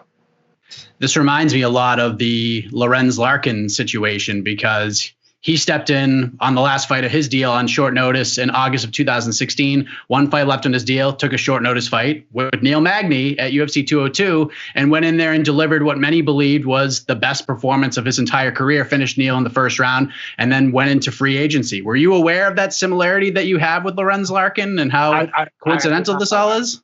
I did not know that, no, but my goal is to be in the UFC. You know what I mean? My goal is to be the UFC champion, not be in the UFC. But my goal is to be the UFC champion. So as long, I've told people many times, as long as I feel like I could be a champion, I'll stay. I'm trying to stay in the UFC. But the second I feel like my dreams are gone of being UFC champion, then I'm a little bit more willing to test free agency and really see what my worth is. So this is the first time that you're going into a last fight on your deal, is that right? Or have you been there before? I've done it. I think I've done it once or twice already. And every time I back them, they back me into a corner. I come out fighting. So I put on a hell of a show. I think that Jake Matthews was my last fight on my contract. So that was a big one. And then what was the fight? It was the fight right before Aubin Mercer was my last fight of the contract as well. So I usually, once they back me in the corner like this, I put on my best performance. And this is a big one, man. This is the one that I've been looking for. It's the opportunity I needed. And I don't know how they could even think about letting me go if I run Magny over. So how would you describe the feeling right now? You're fighting a perennial top 15 guy. That's big enough. One of the biggest names you fought in your career. And then combined with the fact that this is the last fight on your deal, is it nerves, excitement? Like, how would you describe it right now? I would say more excitement. I know that it's a big opportunity. I think it's not even, I'm not saying a big opportunity because by saying that, I feel like I'm getting a favor, but I genuinely feel like this is the fight I deserve. It's a fight that I've earned. And so I'm excited that I've taken the right steps to be where I'm at and put myself in this situation. And realistically, everything's in my control now. You know what I mean? Everything's in my control. So it's like, you want a new contract? I'll go out there and whoop some ass. You want a new contract? Go show them what you're worth. And it really just puts me in a great spot where I feel like I whoop Magny's ass that they have to give me, they got to come at the table with something that sounds good. They got to come up with that nice ribeye. So I'm being like, I think that everything's in my hands. It's in my control. I rather feel like I'm in control of my own destiny than feel like I'm relying on Sean or relying on someone else. So like we stated at the top, you're in Vegas right now. Your fight's not for another week and a half plus as we record this. Is there a reason why you guys headed out there so early? Yeah, well, I mean, we have we're just going to start using the PI. I got Tyson out here, comes in tonight. And then I got my longtime coach, Brok Larson, and then Jakal will come out next week. We just thought that it'd be nice just to come out here and get a little change of scenery since I was stuck up in Atlanta for so long. And then, so get a little change for these last 2 weeks, use the PI as much as we can. And really now it's just about staying healthy. I've been training for like 14, 15 weeks straight for this fight. So it's kind of like not to stay in Atlanta and get burnt out and try to think about the fight too much, to come out here, enjoy, get some sun, and then just maybe go on some hikes later at night and really just enjoy these last 2 weeks before the fight. So how is the PI? I know they opened up last week as we record, and they've been sort of spacing things out. And now you got fighters in town getting ready for this Saturday that are going to be using it from time to time. Do you know like how the schedule is going to work to get you guys in there? How's that all going to play out? So from what I've heard, originally it was going to be anyone that isn't in fight week would be mornings, and then fight week would be nighttime. But then I just heard Tyson just reached out again that fighters, anyone that is, once you enter fight week, you're not going to be able to use the PI. So it sounds like the PI is going to go to them. So no, the guys that are going to fight on the 30th won't be at the PI, it sounds like. Oh, okay. Yeah. And you're staying in an Airbnb, I take it? Yeah, in the background? Airbnb until Monday, then I'll be in the host hotel. We got a nice little. Tyson was dead set on needing he's like, we need a hot tub. I'm like, Tyson, we're in Vegas, right? It's supposed to be 100 degrees every day. He's like, no, we need that. So me and Brok are here yesterday, and we're playing cards outside. We're both burning up, and I'm just like, Tyson. And then at nighttime comes and it gets a little cooler, but like last thing I'm gonna do when it finally gets cool is get in the fucking hot tub. So he's like, so I don't know. Tyson may be the only one in this hot tub here, but it's good. We got a nice little setup. We got some bags over here, cornhole, and a nice little setup in the house. So I'm excited. So next Saturday, you're going to fight Neil Magny. You lost that fight to Santiago Ponzinibbio in that main event in November of 2018, was finished in the 4th round. Then he had the USADA thing happen, which he was cleared of in the end, which is great for him. He was out for over a year, and then he returned in March. And in my opinion, he looked fantastic against Li Jingliang. What did you make of that performance in March after 15 or so months away from the octagon for Neil? I mean, honestly, I feel like it's the first thing that pops into my head. And I feel like most people's head when you hear Neil Magny is big and good cardio. You know what I mean? Like he's tall with good cardio, and I don't think he's got the greatest boxing. I don't think he's got the greatest kickboxing, or he doesn't have a skill set other than cardio where I feel like he's at elite level. You know what I mean? So I think that matches up very well with my skill set. Anyone where I feel like you're not a specialty, I think that it matches up very well. He's a very good fighter that can overwhelm you. You know what I mean? I think he overwhelms a lot of his fighters, and that's how he gets a lot of his victories. Is he just overwhelms you with constant activity. And I have a game plan for that. I got a game plan set in place for that, and I think that it's going to bring out the best fight of me. I normally like to fight on the outside. So it's a fight where I feel like I probably won't be able to stay on the outside the whole time, and it'll be a different type of fight that I've had. I think it's going to be an exciting fight because just his style of fighting is going to bring out the best of me, and it's going to bring out. I don't think he's going to be in a boring fight because he's got so much pressure, so much constant activity that you're forced to fight the entire 15 minutes. So I'm excited, man. I think it's a great matchup for me. I've wanted this fight for a long time, and I think he knows I've wanted this fight. We met a couple times down in, we found the same cards in Brazil, and we talked a little bit. Really nice guy, you know what I mean? And then when I'm at 70, obviously I'm looking at the top 15. He's in the top 15, so I'm chasing anyone that's top 15. And so I brought up his name a few times, and he went on social media, unfollowed me right away. And so I know he can act like he doesn't know who I am, or doesn't act like he's been following me or not, but he's definitely was hearing what I was saying, and he's never called for the fight, never wanted the fight. So I'm excited. I think that it's a perfect fight for me. Perfect time too. You mentioned the sort of the size discrepancy here, because you look at it on paper, he's got the 3 inches of height on you. He's got that 80-inch reach, and obviously that's gonna be a big advantage on paper here. Have you fought someone who has had that kind of a reach advantage before? Because kind of like going back, you either have the longer reach, or in the rare occasions that you didn't, it was like 2.5 inches or so. This is like 6.5 or 7. No, I definitely think that this is by far the biggest guy I've fought. It's I fought one guy and I was like 6'1", 6'2" at 55 actually, but other than that, I was like 6'3". So it's gonna be a different experience, getting in there with the guy with such long arms. But I think that he's not the greatest boxer, you know what I mean? Like he's not the greatest at using that full 80. Like he'll use length because he knows he's long, you know what I mean? But I don't think he he uses it as to such a significant advantage that it would be much different than a normal fight if I just, it just might be a spot where I got to be in a little bit closer than normal, because I feel like I'm always, like you said, the longer one, and I'm fighting from the outside. I'm trying to always hit, not be hit, because I feel like that's the name of the game. But this one, I'm going to get hit. I already know. I'm going to the fight. I know he's going to hit me, and I just got to be prepared for that mentally and get in there and slug it out. Are you excited to fight in that empty arena sort of setup? Hear the leather hit skin, hear all the coaches, hear all the commentators. You excited for that different environment? It's gonna be different. I've never fought on something like that. So it's gonna be, Brok will talk a little crap and be like, well, you fought the first night about 5 times, so it's pretty much no one in the arena. That's what he says to me all the time.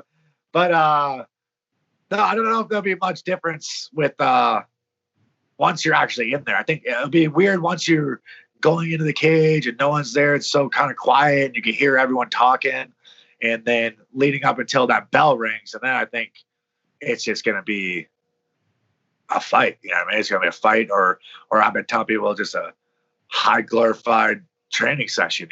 So it's, I'm excited, man. I don't know if we'll be able to hear it, because you can hear the strikes. I've been watching on the TV. It's pretty cool. Like, where every time you hear a strike, you can hear it, and you're like, "Ooh, shit, that might actually hurt a little bit." And so I don't know if I'll be able to hear my strikes if I'm landing or how that works. But I'm excited to get in there and scrap it out against, like you said, a legitimate top 15 fighter, and has been around, has beaten a couple world champions, and I just think that everything's lined up for this moment in my life. I don't know if you saw this or not, but you guys are going to be fighting in a little bit smaller cage than you're accustomed to be fighting. Do you think that plays into things a little bit more into your advantage because of the size discrepancy? Yeah, I definitely think that plays into my advantage. I think that I think he has to fight me from the outside if he wants to win. I don't think I know that there's no way he's a better grappler than me, and that I don't think he's got the power I have. So I think a smaller cage definitely plays into mostly if I feel like I got to start pressuring, if I got to really pressure him to get after him, that it's a lot easier to cut corners and to cut off the cage. And it definitely plays a part in this fight. I don't want to hear his excuses afterwards or nothing, but he might be using this one as an excuse, You've obviously had some big and important fights in your career. I think the Johnny Case one sticks out because there was like a ton of bad blood there. It was a fight that was like a couple of years in the making. Of course, the Damian Maia one was probably the biggest name that you've shared the octagon with. But with all things considered, last fight on your deal and everything, is this the biggest fight of your career, even more so than the Maia one?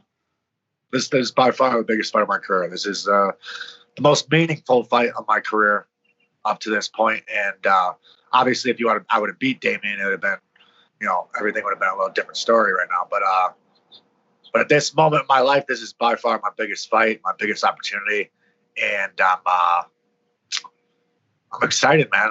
This is my moment. I really think that I've taken the right steps to get to this moment. I've taken the right steps in my training for this moment, and it's really just everything's in my control now to go out there and control my own destiny, and I couldn't be more excited for that type of opportunity and that type of not stress, but that type of pressure. That's the type of pressure I like, is where I know that it's in my control now. It's not out here got to beg for a fight or I'm trying to talk my way into a fight. I know I'm set up for battle against a legitimate top 15, and it's my time to prove to the world that I belong here, and that 2020 and 2021 is my year. So now that you have this control of your destiny, what's sort of this scenario that you've laid out for yourself, beginning with next Saturday, June 6th, UFC 250, and then sort of the aftermath that will come with that? What's that sort of scenario that you've laid out for yourself heading into fight week next week? Well, right now I'm just going to enjoy these next 2 weeks, train here, and then just enjoy the time with my coaches from all over, man. We got 3 corners of the U.S. here with Midwest, East Coast, and down south. So I'm looking for that West Coast trainer now. But outside that, I'm just going to enjoy the process. I'm going to go out there and I'm going to whoop Neil Magny's ass. That's for sure. And I think that if I'm not ranked in the top 15 after I whoop Neil Magny's ass, then I think that they're crazy. I don't know what's going on with the rankings at that point. And then it's time for, my manager and Sean to get together and work out a legitimate deal. But I don't really want to sign a deal unless they have an opponent. You know what I mean? I don't want to fight anyone outside the top 15 because I just think that'd be regression instead of progression. So it's at this point in my career, it's all about progression and one step forward. And really, everything starts on June 6th. Is just that first step forward and just in control of. Obviously, then I control everything, because if I want to stay, I can stay. If I don't want to stay, I don't have to stay. If I don't feel like they're giving me the right fights, then there's no point in me staying, So realistically, I just need the right opponent is kind of the only thing that I'll be looking for in the new contract negotiations. So I'm not going to – the money to me is a secondary thing. But obviously, I don't want to be ripped off. But money to me is secondary. It's definitely – I'm focused on being the UFC champion, and that needs to be a progression in opponents. So that's going to be the main key after this. So you're hoping, you don't want to really explore. I mean, if you have to explore other options, you will, but ideal situation, you win, you and Sean pop a bottle of bubbly, verbally agree to stick it around. And then obviously, depending on the fights presented, you want to stick around and be a champion in the UFC, not 100%. Yeah, 100%. That's my goal. And I think that, this is a great fight for that, because I know that some heat's been on me about being a little bit boring maybe in the past, and that I maybe play it safe a little bit. And it's hard not to play it safe if you feel like you're winning. You know what I mean? Like it's hard. My game plan's working, and it's the game plan my coaches have set up. So I'm listening to my coaches, and now you're saying that it's boring because I'm winning, and then I still don't take more chances to do what? So that part. Mostly when there's so much on the line for a win, it's like you lose a close fight to Damian Maia. What happens? Nothing. Like you're going to Russia to fight someone that no one knows of. That's tough as hell. And so it's like but you win against Damian. All of a sudden you're what, top 10 fighting a top 10 guy. So that's a huge drop off. You know what I mean? So you can say they can say what they want, but losing in this sport is huge. You know what I mean? But this fight's going to be exciting. I know that for a fact, just because I know the way that Neil Magny approaches his fight game and how he fights. And I think stylistically, it's made for a very exciting fight. Yeah, it's a good one for that card. Last thing for Lego, I'd be remiss because it's Mother's Day, just came and went. How is your mom doing? Because I know that was a big thing heading out of your last fight. You had a great post-fight speech about her. There was a lot of pictures on social media, you guys hanging out and doing all these incredible things together. How is she doing? Yeah, she's doing well, man. She's doing good. She's she's a little not depressed, but a little sad, obviously, because she's stuck in the house, man. The last thing you want to do is be like, know that time is clicking and that you can't do anything or go enjoy yourself. And everyone's telling her that she's crazy because she's on chemo pills and stuff right now until they stop working. But then, so it's like her immune system's down. So obviously, I was a little worried about her getting corona as well. So I'm telling her, Mom, you got to stay home, stop messing around. Because I haven't even been visiting her either because I don't want to be getting on the airplane and then going right to her. And then last thing I want to do is feel like the guy that killed their mom, And so that part sucks a little bit, but I think that everything's going to start. We're coming around the corner now. And I think that obviously I'm about to fight. So it'd be nice to be able to take her somewhere, or at least I'm going to go visit her for sure after this one. I have to, mostly with the UFC doing all these tests on us with the COVID, which will be nice to know something they're going to do on maybe before the fight even or something like that to test us to see. That'd be nice just to know. After that, I'd feel kind of safe. I'll be safe in the airport. And then obviously it's time for me to go see my mom and my daughter. Yeah, it looks like you're going to get 2 swabs up the nose, tickling the brain from everything I read. You're going to get one like right when you get there at the hotel. And then I think you get one right after weigh-ins, like the night before the fight. So yeah, it doesn't look pleasant the way how far you take that thing up there. Yeah, I don't envy you at all in that sense. But I do envy the fact that you're getting a big fight on a big card. June 6th, UFC 250, Anthony Rocco Martin taking on Neil Magny, last fight on your deal. And appreciate the time, man. Enjoy the rest of your trip out in Vegas. And all the best to you for the next week and a half or so and in the fight on Saturday, man. Yes, sir, man. Thank you. I appreciate it. And maybe we'll chat after this. Big fight for Anthony Rocco Martin taking on Neil Magny next Saturday at UFC 250. Big fight in terms of rankings, and a big fight because this is the last fight on his deal, and a win over a guy like Neil Magny would be huge for him. No doubt about that, as he heads into free agency potentially. Maybe he gets a deal signed. Maybe him and Sean Shelby share a bottle of bubbly and get that thing taken care of. But as you heard, and as you probably know, Rocco Martin and Sean Shelby, not the best of relationships over the year. So it's going to be interesting to see what happens, especially if Anthony Rocco Martin gets a big win and a big performance next weekend. As we wrap things up with the newest member, literally, of the UFC roster, we confirmed on Tuesday that Kevin Holland's quick turnaround was no more due to an injury. And hours later, we found out that Gabriel Green will step in on 5 days' notice this Saturday night to fight Daniel Rodriguez. Here's my conversation from literally moments ago as we record this with gifted Gabriel Green. All right, let's check in with literally the newest member of the UFC roster. He steps in on short notice this Saturday to take on Daniel Rodriguez in Las Vegas. Welcome to the UFC, Gabriel Green. How are you, sir? Man, I'm doing great. I'm just happy to be here. Thank you for having me. Absolutely. Have you allowed yourself to take in those words at all? Welcome to the UFC, or has it just been so chaotic getting everything ready for Saturday? You haven't had time to really let it settle in yet. I think it's gonna settle in after I get that dub.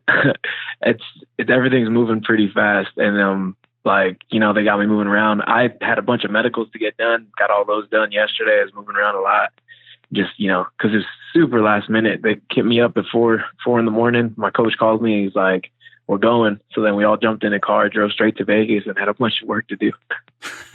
So we found out Tuesday morning that Kevin Holland was out of the fight, suffered an injury while in training. And then hours later, we found out that you were in. Can you sort of walk us through what Tuesday was like for you and how you even entered this equation? Yeah, just basically... my coach hit me up Monday night and was like, how's your weight? And I was like, it's good. I can make weight like anytime. So what's up? And then he was like, just be ready. There might be something. There might be something really soon. And I was like, all right, I'm ready. Just let me know. And then basically Tuesday morning, it turned out to be a lot sooner than we all thought. We got the call, so we just all jumped in the truck and just bounced over here to Vegas. So for those who are hearing your voice for the first time, you have won your last 6 fights. You're 9-2 as a pro. You fought for the likes of Bellator, Combate Americas, and I think you've been to one decision in your entire career, and that was in your amateur debut. I'm curious, since this is the first time we've been talking, how did you find this crazy sport, if you don't mind me asking? I grew up, I was always a fan of fighting. I didn't actually formally training till I was in college and had like a job to pay for it because my fam wasn't a big fan of it, of me trying to, what they say, bash my brains in. But as soon as I was able to afford the gym membership and the classes myself, I jumped into it. And then it's been going ever since. Throughout your career, you have been incredibly active. All 11 of your pro fights have happened since April of 2016, but this is going to be your first fight in almost 2 years. I know you're supposed to fight for Bellator in January, but what led to such a long layoff for you and having to miss all of 2019?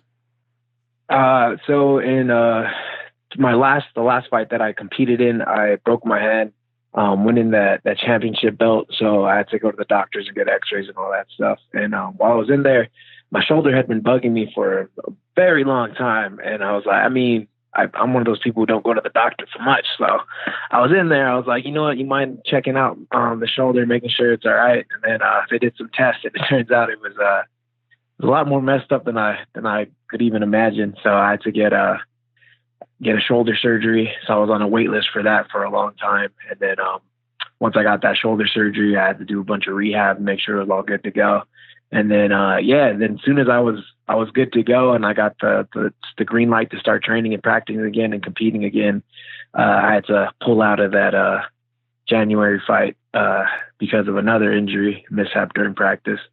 So that sucked. But and then as soon as my rib was good, I wanted to get back into everything and go again, because I mean, you know, like you mentioned, I was fighting all the time. I really love fighting more than anything. Like, greatest thing I've ever done.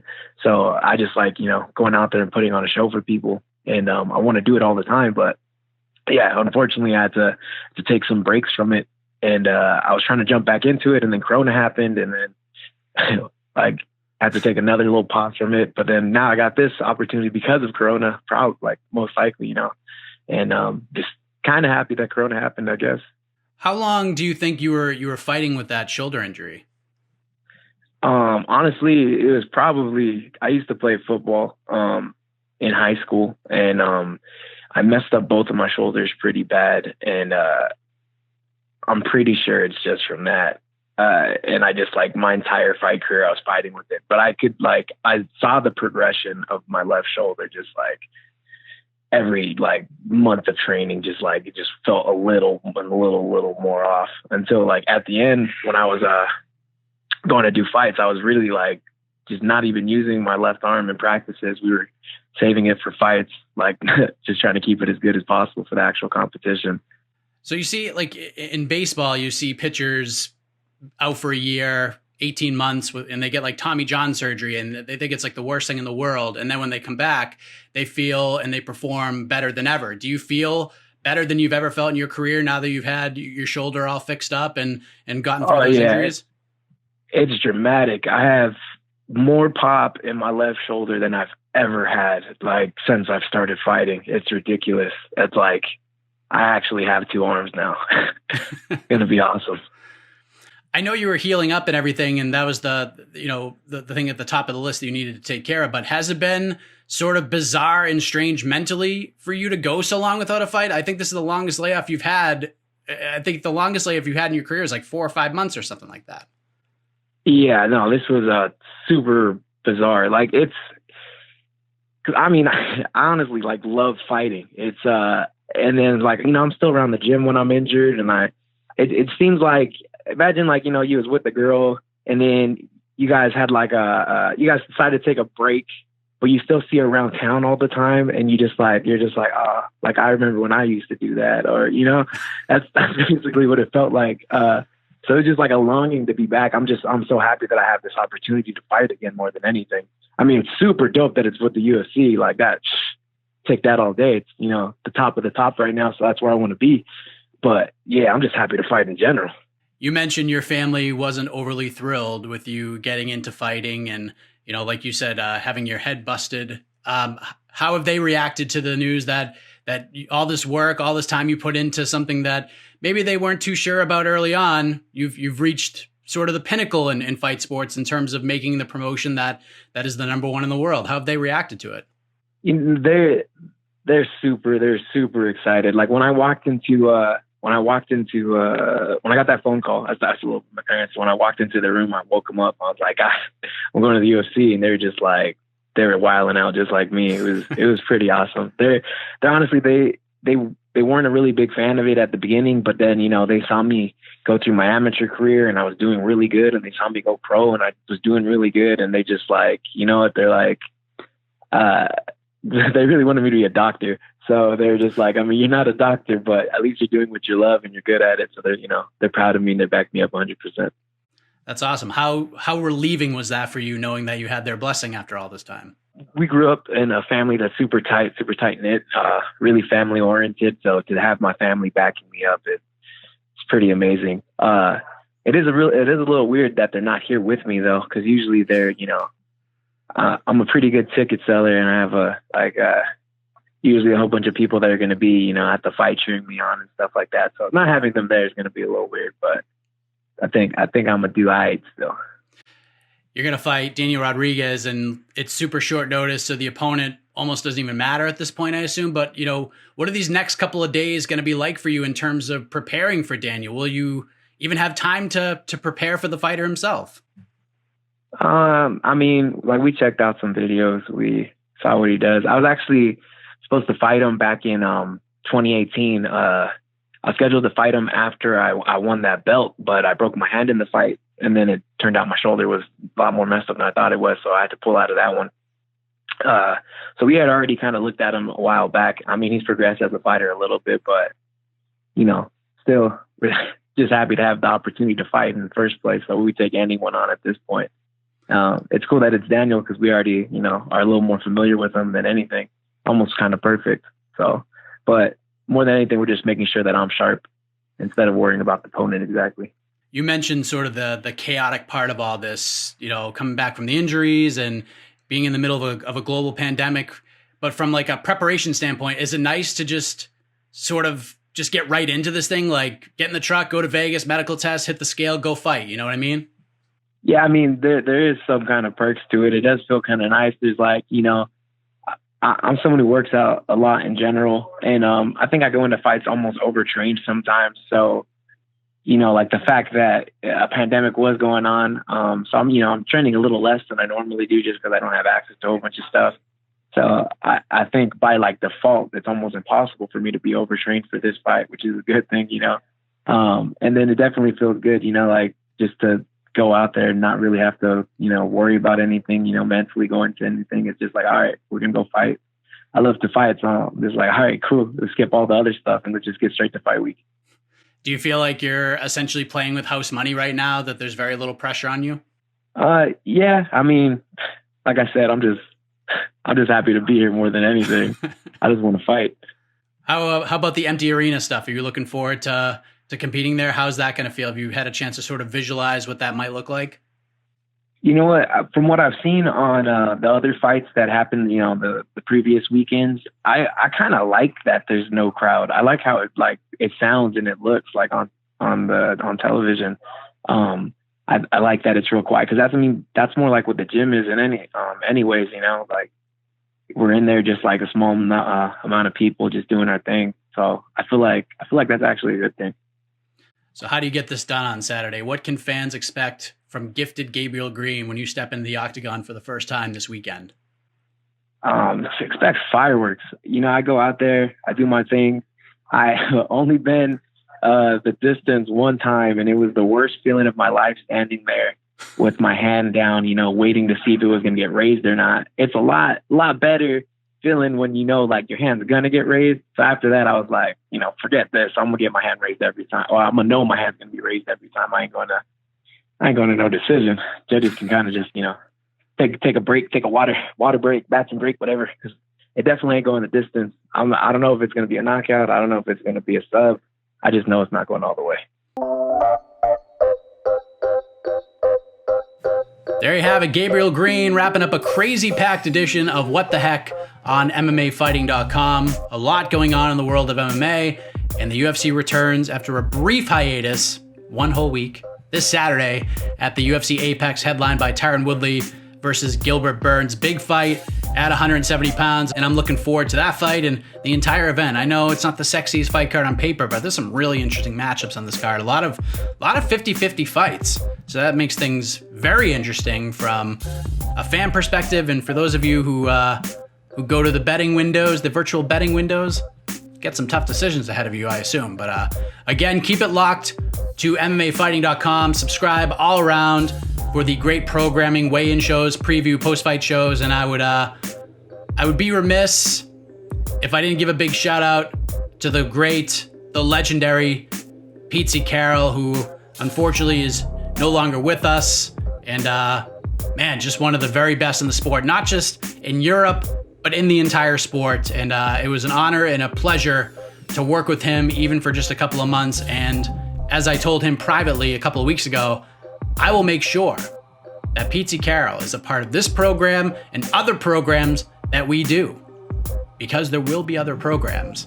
And I hope to announce it this weekend, because for those who have been following my career pre-MMA fighting, there was a show that I used to host, and we're going to do it again, but it's going to get a little bit of a facelift. And we're bringing it to MMAfighting.com. I am excited, so stay tuned for that. With that being said, big thank you to Casey Lyde and Esther Lynn for their great work behind the scenes. I just annoy them all week long to create graphics and do all sorts of stuff. And it means a lot that these two legends of the game continue to come through and help make the show what it is today. Because I can talk all I want, but they make me and this show look the best it can possibly be. And I appreciate that very much. But I'm done ranting. Until later on this week, as always, have a heck of a week, everybody.